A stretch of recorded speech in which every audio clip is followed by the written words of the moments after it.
I'm fully prepared with everything I need for the Jay-Z documentary. The moment he sent that legal letter, I knew I had to let the world see who he really is. He and Diddy are cut from the same cloth. He just hides his arrogance and control behind a cleaner image. Our feud has lasted 20 years, and I know better than anyone what he's done in the shadows. I even suspect that so-called funeral bouquet wasn't Diddy's idea at all, but Jay-Z acting on his behalf. Back when Nicki Minaj posted that video of him wearing a pink wig, all I did was repost it, and he got so nervous he had his lawyers threaten me. In 2015, Nicki worked her ass off helping him build his platform, and he allegedly pocketed her $7.9 million in royalties. And then there's his fingerprints all over key incidents through the years, whether it's the elevator footage or the guest list at Diddy's parties. He was involved, clearly, but somehow he always walks away untouched. That's what he's best at, pulling strings behind the scenes while pretending to be spotless in public. And now that a corner of the darkness has been ripped open, I'm not stopping. Everything my team and I are doing isn't about attacking anyone. It's about making sure the truth can't be buried by him ever again. Jay-Z ain't answering the phone? He ain't answering the motherfucking phone.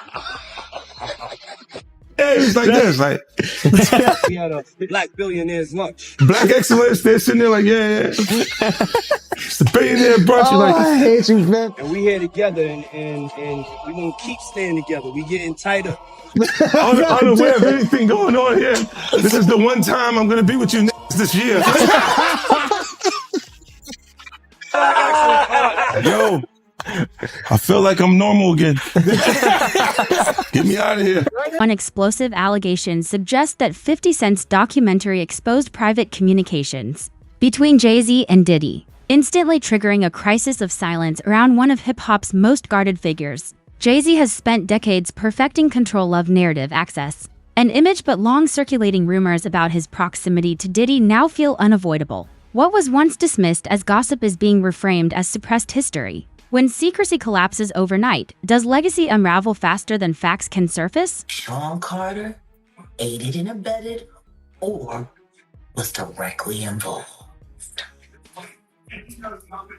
It's about to get real tense, and there's a lot of girls and boys who are still trapped inside the In stark contrast, 50 Cent has repeatedly emphasized that he never belonged to Diddy's inner circle. He has described moments early in his career when invitations felt wrong and environments felt unsafe, prompting him to step back long before allegations ever emerged. That distance, he argues, is the reason he speaks without fear today. Learning the details through the news did not shock him, it validated his instincts. In an industry built on access, is walking away the ultimate survival move? Far Right explained that Jay-Z is worse than Diddy. She explained how Jay-Z has done worse things than what Diddy did to Cassie to other females.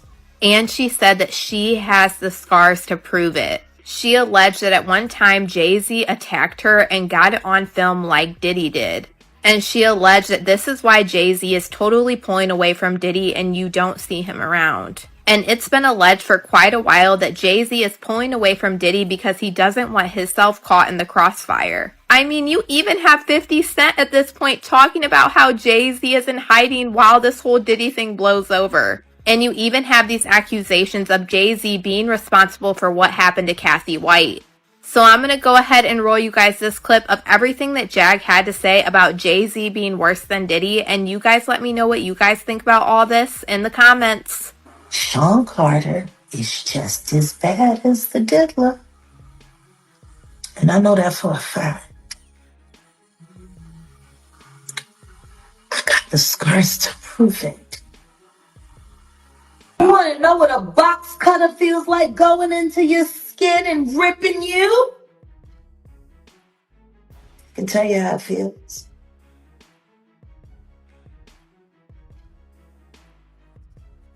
Y'all ain't seen shit yet. That Cassie shit, that's nothing. I'm saying Sean Carter remembers everything he did to me and he's got it on tape.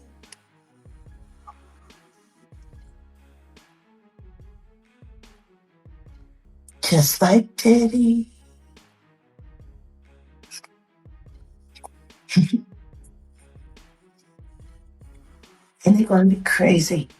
It's going to be the women that get them in the end. As investigations surrounding Diddy intensified, public attention slowly migrated toward Jay-Z's silence. Fans and critics alike questioned why a man known for strategic clarity chose restraint. While controversy unfolded nearby, some speculated that his legal team anticipated fallout from civil cases. Even without criminal charges, online discourse magnified suspicion, transforming quiet into perceived complicity. In the digital age, is silence ever interpreted as innocent? Well, did he start snitching? He better.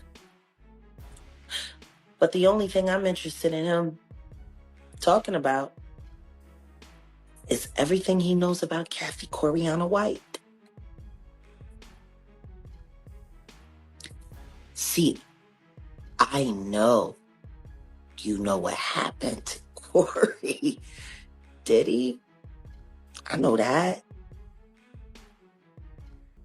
You and Jay-Z. Down in Vegas at Tao with Claudia. Why don't you just talk about Kathy? That might help. That might help a lot.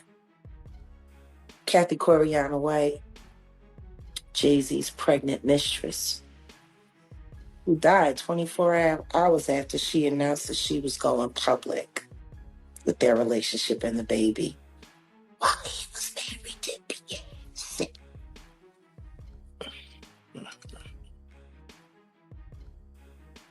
Was it an aneurysm, Diddy?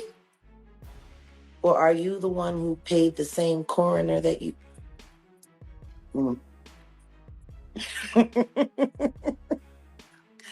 Oh. Industry insiders warned that a single criminal investigation rarely remains isolated. Power networks are interconnected and proximity can become liability overnight. This is why many argue 50's documentary matters beyond entertainment.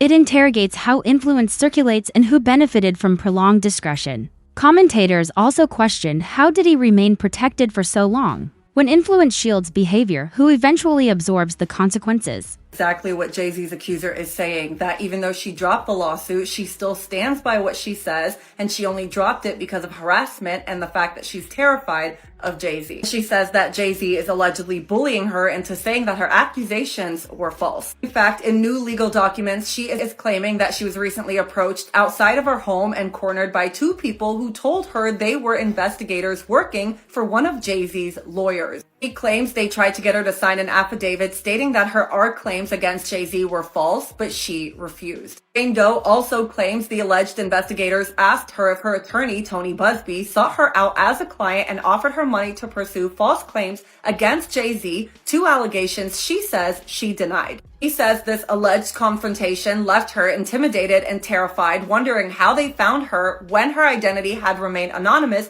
in media reports and legal proceedings. He also claims that her parents were approached by two investigators asking similar questions about Busby and her R story. In the new documents, she reveals she decided to drop the claim because she was frightened by the reaction from Jay-Z and his supporters. He says she feared she would be publicly outed and subjected to public. With the documentary officially released, the focus shifted from history to consequence. Each new revelation intensified scrutiny on those who remained quiet, especially Jay-Z. His relationship with Diddy stretches back decades, making distance difficult to claim convincingly. When Gene Deal was asked about Jay-Z's role, he rejected the idea that the two were never close. When memory and public record diverge, which one defines truth? That's how these guys are, man. They'll cause situations and cause problems, and then they'll forget what they've done because they're on a whole nother atmosphere. You know what I'm saying? A lot of shit that he did, you got to understand, you know, like now he'll say that they're kids because he's raising kids of his own. You understand? But how would you like it that if Blue Ivory, 15, 16 years old, 17, 18 years old, dating a nigga in his early 30s? You're not going to go for that. No matter what she came through in Hollywood. But you got to understand, guys who was around there, we didn't know Jay-Z them ages. We didn't know these cats' age. You know what I'm saying? They wasn't having no beards and nothing like that. They was wearing low cuts. You understand? Clean face. I would have never believed when Jay was coming around the block, scooping up the young girls and stuff like that, that he was 30 years old. You know, if they 17, 18, 16 years old and they 22, you thinking they 22, 23, something like that, 24 years old? They mom and them need to check them. They daddy and them need to check them. But that's not that far off. But for somebody to be 30 years old in their 30s and they dealing with kids 16 years old, 17, 18 years, now that's a problem. That's an issue. And now he see that because he's raising kids. And he got a young daughter. I think he got another daughter that he didn't claim and now he claiming her. These cats was doing a whole lot of stuff that people in the industry won't speak on. And then now that you're speaking on it and it's becoming where is that you can get on YouTube and you could talk about this shit and say what you seen or say what you heard, you understand, or what you know. Some people look at it being a problem. But these cats ain't street cats. They entertain. 6Gene deal pointed to moments of visible familiarity, shared stages, relaxed interactions, unguarded comfort as evidence contradicting claims of distance. One Atlanta performance, replayed endlessly online, became symbolic. Even 50 Cent referenced it publicly, ensuring it stayed in circulation. Gene framed this as elite behavior powerful figures move on, while others live with the consequences. Is selective memory another privilege reserved for the top? Diddy and Jay-Z. They was close enough that they wasn't playing basketball, they wasn't playing baseball, they wasn't playing football, and they wasn't playing hockey or soccer for Diddy to come on stage, pat him on his ass, and then make the statement to people in the world that can't nobody call me Sean but Jay-Z. Now, I don't know what kind of statement, and I can't say, I wish I could say half a homo, but I know I can't say it. But I don't know what kind of half a homo that is. And you trying to say that you're not close to somebody.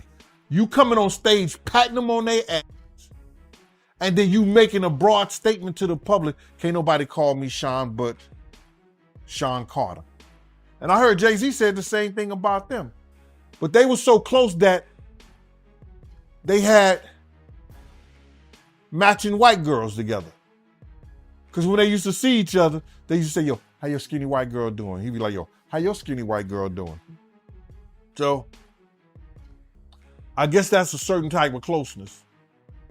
I ain't know anything about that, man. I ain't know about, Jay touching his, ass. I got to go see the video. I ain't hear about that. Come on, man. Everybody's seen that. 50 even pointed it out. Excuse me. When they was in ATL on stage. Remember when 50 bum rushed the stage with them? Yeah, I think I recall that. When Puff came on stage, first thing he did was pat Jay-Z on that. But I forgot. That's your favorite rapper. Hey, him and Pocket's 1A, 1B. But what's your issue with Jay, man? I didn't know you had an issue with him. I'm never a fan of somebody that I was going to knock out. Dame Dash added his own criticism, arguing that completely distancing Jay-Z from Diddy was an extreme narrative choice. In his view, such language invites backlash rather than resolution. Hip-hop culture values authenticity, even when it complicates image management. Attempting to erase shared history often intensifies scrutiny. Does denial protect reputation or expose fear? I don't think I would have said that he didn't know Puff at all or wasn't his friend. I thought that was a little extreme. I thought that was the wrong choice of words. I think that's going to trigger a lot of backlash. But the thing is, I never seen him get backlash at all. So that's what I'm saying. Now he getting backlash. Like, when did you know Jay-Z to be on his heels other than when he got beat up in the elevator? But that was nothing. But I've never seen him under the fire ever. Not in a long time. Not like, I've never seen people on his head like that, Paul. Ever. Yeah, this might be my first time seeing people come at him like this. Like I said, I didn't hear him say anything. Like, I'm not some white man speaking for another black man doesn't add up. It just doesn't work like that. Like, he doesn't know what to say on Jay's behalf. Jay would have to say that. So if he instructed him to say that, like, you don't even know if Jay told him to say that. He could have got off the stage and they was like, why'd you say that? He was like, I had to. You know, like, he probably said it because homeboy wouldn't. You know what I'm saying? So who knows? Like, I didn't hear him say anything. I haven't heard Jay say a word yet. Have you? Nah, I haven't heard him say anything. There it is. So y'all going by a piece of paper with words. Don't get caught up in that. I have not heard him say one thing yet. You know? Until I see him speak, he hasn't spoke to me. That's why I said I don't think he did not say that. His lawyer said it. So what else is a lawyer gonna say? You know what I'm saying? What surprised Day most was how unfamiliar this position is for Jay-Z. Rarely has he been forced into a sustained defensive posture. Now, the pressure appears constant rather than episodic. This shift alone signals a deeper change in public perception. When power figures are finally questioned, is the shock more damaging than the accusations themselves? Odd to see him in that, getting looked at in that way by white people. You know, like Jay does, yeah, like I hope that shit didn't happen, but I'm like, damn, they turned the world real. Like, people on a certain level have been fucking with him a certain way where he couldn't do no wrong for like 25 years straight. This is the first time he's not getting a pass with white media. You know, like, he can control black media because a lot of them either work or do business with him. You know, but like, Drink Champs can't get him out of this one, and neither can Charlemagne, because those are the guys that hold him down no matter what he do anyway. So he got to get to People Magazine and Entertainment Tonight right now, because they on his head. But the question is why? Like, why now? You know, because for me, I'd be like, yo, that's so ridiculous. Yo, take that to trial. You're not gonna win. Let's get a deposition or something. You know, so I don't know why they on his head so much. Pause. But I never seen him, under this. I never seen him in this position to have to explain himself. Pause. How you feel about the statement he came out with? I mean, I didn't hear him say anything. I heard a piece of, like I said, for me, I'm doing an interview, so I talk. I thought it was long. For a statement, I thought it was long, pause. But, I think right now, his silence is the worst thing for him. If he is innocent, he needs to let people ask him questions, and he needs to be able to say his side of the story, as opposed to letting that. Attention then turned to 50 Cent's motivation. According to Tony Yayo, the tension between 50 and Jay-Z predates the documentary and is rooted in loyalty, rivalry, and competing visions of hip-hop. The culture has always been competitive, but it also remembers who stands up for whom. When rivalry survives success, does it eventually turn personal? There was this one part where 50 was talking, and he was saying, yeah, when Yayo was locked up, every G-Unit show, we actually put aside the money. Bro, I told for him, and he had like a...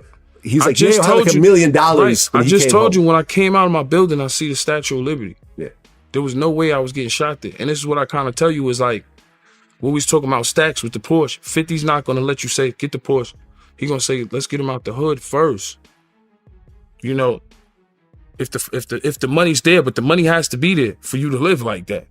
The money's there. 50 didn't have to do that. Rest in peace to Hervé from Interscope, because he always said to me, man, 50 do more for you than any artist, than anybody does for their artists, more than Jay. Yayo illustrated the divide through personal stories, emphasizing how 50 prioritized people over optics. He recalled moments when money was set aside not for luxury, but for safety and survival. To him, leadership meant lifting others before displaying wealth. In a genre born from struggle, does real power reveal itself through generosity rather than display? The camera on. Yeah. He made a statement recently. He said that Jay-Z loves money more than hip-hop. And he pointed out that Jay-Z performed at Tom Brady's Hall of Fame ceremony, but he didn't perform in any Hip-Hop 50 events. I mean, Jay-Z's on a whole nother level. Like, I mean, True. He's like, but you know what I like about 50? 50's on a whole nother level, but he's still approachable. You still get to meet the people and Jay got to remember the people that made him. I'm not saying I don't got respect. I respect Jay-Z, 50, used to respect, Diddy, but all that crazy shit going on. But, you know, I always respected him because I looked at, for New York, those were like the, you know, the guys. You know what I'm saying? The guys with the most money and the most influence. So with Jay is like, when the last time you haven't seen Jay. So I think people are just going to say that. You know what I'm saying? But for me, I mean, Jay, you know, you got to remember, he didn't want 50 at the Super Bowl. That was crazy. I'm like, wait, Jay didn't want 50 at the Super you didn't Bowl? know that? Yeah, he didn't Well, want. I remember Eminem pushed for it. That was some hater shit. Yeah, I remember pushed for it, Eminem yeah. was like, I'm not going to do it unless 50 does it. I heard that. Yeah, and but I didn't know that Jay was trying to stop it. I don't think Jay. I don't know. 50 never told me that, but I don't think Jay wanted him there. I don't know. Because of what, some of the. I mean, the back you and know, forth back in the it's day? competition. You got to think. 50 always been competition for Jay. Remember, I'm about $1. What the fuck is 50 Cent? That was a long time ago. That was man. what 9. What was Yeah, that? but 9? but after that, they did a song together. Remember Yeah, the whole, of course, the but whole 50 Gina was sneaker 50 thing? was always competition for niggas. Then remember Jay said, "Yo, 50's coming." He told Siegel and them, and Memphis Bleak and all them. Yeah. And come on, 50's like, he's on a whole nother level. You got to remember, he came after niggas. He came after Jay and Rockefeller. G-Unit came, and people might shit on G-Unit, but with Eminem, Dr. Dre, 50 Cent, nobody has outsold us, bro. Yeah. No. Even that philosophy was echoed by industry executives who reportedly told Yayo that 50 did more for his people than many major figures ever did for theirs. Quiet acknowledgement from behind the scenes reinforced a growing contrast. Influence, it seemed, was being measured not by net worth but by responsibility. In an industry obsessed with numbers, is loyalty the metric that truly lasts? He says to people, he goes into boardrooms and says to people, which I will never say, is he says, it's important for me to be a billionaire, you know, because Black people need to be billionaires. And why does specifically he, at that time, I've had this conversation with white money people when they go, you know, it's important that Jay-Z becomes a billionaire. And I go, why? And they said, because he wants to open up a casino. You know, he wants to open up this. He should have an alcoholic brand. He needs to have a casino. He needs to have this. And you're like, why the fuck does anybody need a casino? Like another fucking casino money in this all world. day, and it makes it very possible for people to launder money all day. Yeah. So like, why, even the fact that you want to become so powerful, then you're not saying because he needs to build schools for Black people in Black neighborhoods. It's because he wanted to build casinos for Black people. For them to keep wasting their money, and then for him to keep Yes. giving them overpriced merchandise. It's a rat trap. Yeah. All of it is. The sad part is that hip hop has now turned itself over to this greed machine and doesn't realize it's time to unplug. Yayo also highlighted the difference in approachability. Jay-Z operates at a rarefied level, distant and corporate, while 50 remains present and accessible. Then came a moment that lingered, the claim that Jay-Z did not want 50 included in the Super Bowl halftime show until Eminem intervened. To Yayo, that felt personal rather than procedural. When business decisions feel exclusionary, does rivalry cross into resentment? Why does it all come to a head now? Why now? Why? Because he's the acceptable monster at this time, like R. Kelly was the last time I sat on this couch. So who's next? Y'all don't see the lineup? Yeah, we see the lineup. I'm just waiting to see who's next. Jay-Z is setting Diddy up. Why is everyone having such a hard time? He ain't doing shit different. He lined up D. Haven, stole his life and identity. He lined up Big L, stole his life and identity. He lined up Dame Dash, stole his life, identity, and took his love. Lined up R. Kelly. He wants to be the one. Yeah, shout out D. Haven. He actually hit us up, wanted to tell this story. You need to to talk to D Haven. Yeah, we need to talk to him. I told you that last year when I put you on the phone with him. Over time, reports suggest that trust between Jay-Z and Diddy themselves began to erode. Some insiders say both men feared who would protect themselves if circumstances turned hostile. Jaguar Wright went further, alleging Jay-Z played a behind-the-scenes role in Diddy's downfall, claims unproven, but impossible to ignore. When alliances fracture, are the most dangerous stories the ones that can't be fully disproved? Puff felt they was close. Oh. But if you was a person on the outside looking in, like me and Uncle Paulie used to always talk about it, me and D-Rock was talking about, yo, why Puff kind of like sucking Jay off so much? You know what I'm saying? Because you be like, we done flew to 5 or 6, 7 different concerts that Jay-Z has. But Jay-Z is not at one of Puff's shows. You know what I'm saying? You look at the Rock brunch where Puff will break his neck to get to the brunch. But Jay-Z don't pop up at any of Puff parties. You know, now I can only speak up until 2012. You know what I'm saying? And Puff was breaking his neck. Like at the end of the day, in our mind, we say, yo, he ain't even invite Puff to his wedding. When he married Beyonce, Steve Stout and all of them was there. You know what I'm saying? And Puff was kind of in his feelings, but once again. Oh, Puff was upset he didn't get invited to the wedding? Of course he was. Oh. You know what I'm saying? But you got to remember, we're security, so we're bottom on a tote pole. So he's not going to show you that it really affects him until you have a little conversation with him, or you say something, or you overhear something. But he didn't get invited to that, you know. Yeah, Jay came through every once in a while. Like if we was in a yacht in San Tropez or one of these places like that, Jay might ride up, you know what I'm saying? And it's more or less to show. Former head of security Roger Bonds offered a colder assessment from inside the circle. He acknowledged seeing Jay-Z and Diddy interact, but never believed they were truly close. In his view, Diddy thought the bond was stronger than it actually was. When perception replaces loyalty, does power create false intimacy? All the time, I mean, Jay ain't really with Puff. It was no personal into it. It would be like if Ron Burgos is flying from LA on his jet, but Jay-Z just so happens to be going to New York too.